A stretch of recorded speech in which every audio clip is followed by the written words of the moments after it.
আজকের শিশুরাই আগামী দিনের স্থপতি, কিন্তু এই স্থপতিদের ভবিষ্যতের জন্য কিভাবে গড়ে তুলবেন? শিশুদের লালন পালন সংক্রান্ত কিছু দরকারি ও গুরুত্বপূর্ণ তথ্য যা জানা খুবই জরুরি। নাম্বার 1, শিশুদের দুধ পান ও খাবার খাওয়ানোর সময় নির্ধারণ করে নিন, অন্যথায় শিশুদের হজম শক্তি দুর্বল ও পেট খারাপ হয়ে যাবে, ফলে শিশু অসুস্থ হয়ে যাবে। নাম্বার 2, শিশুদের অবশ্যই পরিষ্কার পরিচ্ছন্ন রাখুন, তবে অতিরিক্ত সাজগোজ করবেন না, কেননা তাতে বদনজর লাগার আশঙ্কা রয়েছে। যদি সম্ভব হয় তবে কোরআনে পাকের এই আয়াত কোনো শুদ্ধ উচ্চারণকারী ব্যক্তি মুখস্থ করে শিশুদের ফুঁক দিতে থাকুন। الذين كفروا ليزلقونك بأبصارهم لما سمعوا الذكر ويقولون إنه لمجنون।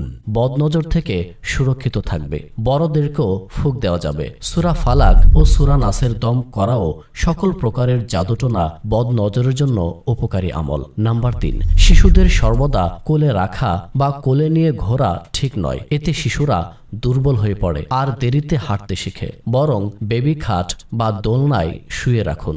যখন শিশু বসার বয়সে পৌঁছবে তখন তাকে বসানোর চেষ্টা করুন, এভাবে হাঁটানোরও চেষ্টা করুন। নাম্বার 4, শিশুরা টফি, ললিপপ, চকোলেট, গোলা আইসক্রিম সহ নানান রং বেরঙের মিষ্টান্ন খাবার এবং কোল্ড ড্রিঙ্কসেরও আগ্রহী হয়ে থাকে। এতে দাঁত, গলা, বুক, পেট ও অন্ত্র প্রভৃতিতে প্রচণ্ড ক্ষতি হওয়ার সম্ভাবনা থাকে। নাম্বার 5, শিশুদের অতিরিক্ত পানাহারের প্রতি বিমুখ হতে উৎসাহিত করুন, কেননা তা মোটা হওয়া সহ নানান রোগ ব্যাধি থেকে সুরক্ষার জন্য জরুরি। নাম্বার 6, শিশুদের মাধ্যমে তাদের ভাই বোন অন্যান্য শিশুদের উপহার অথবা মসজিদে দান সদকা, দান অনুদান সংগ্রহের কর্মসূচি, টেলিথন চলাকালীন দান সদকা দেয়া যেতে পারে, যেন উদারতার অভ্যাস গড়ে ওঠে আর স্বার্থপরতা ও কৃপণতার অভ্যাস থেকে সুরক্ষিত থাকে। নাম্বার 7, উচ্চস্বরে কথা বলা বা প্রত্যুত্তর দেয়া থেকে সর্বদা সন্তানদের বিরত রাখুন, নতুবা বড় হলে অভ্যাস থেকে যাবে যা বড় হওয়ার পরেও যাবে না। নাম্বার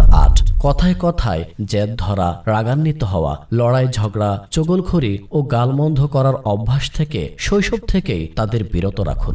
নাম্বার 9, যদি শিশুরা কোথাও থেকে কোনো বস্তু নিয়ে আসে, যদিও তা অতি সামান্য, তার প্রতি পরিবারের সবাই এমন অসন্তুষ্টি প্রকাশ করুন যেন সেই শিশু আজীবন চুরি করা থেকে বিরত থাকে। নাম্বার 10, শিশুদের সকল কার্যাদি যেন সকলের সামনে হয়। কোনো কাজ লুকিয়ে করলে নজর রাখুন, বরং বিরত রাখুন, কেননা তা ভালো অভ্যাস নয়। নাম্বার 11, শিশুদের প্রিয় নবী সাল্লাল্লাহু আলাইহি ওয়াসাল্লাম, সাহাবায়ে কিরাম আলাইহিম রিদওয়ান, গওসে পাক সহ অন্যান্য বুজুর্গানে দ্বীন ও নেককার লোকদের সত্য ঘটনা শোনান।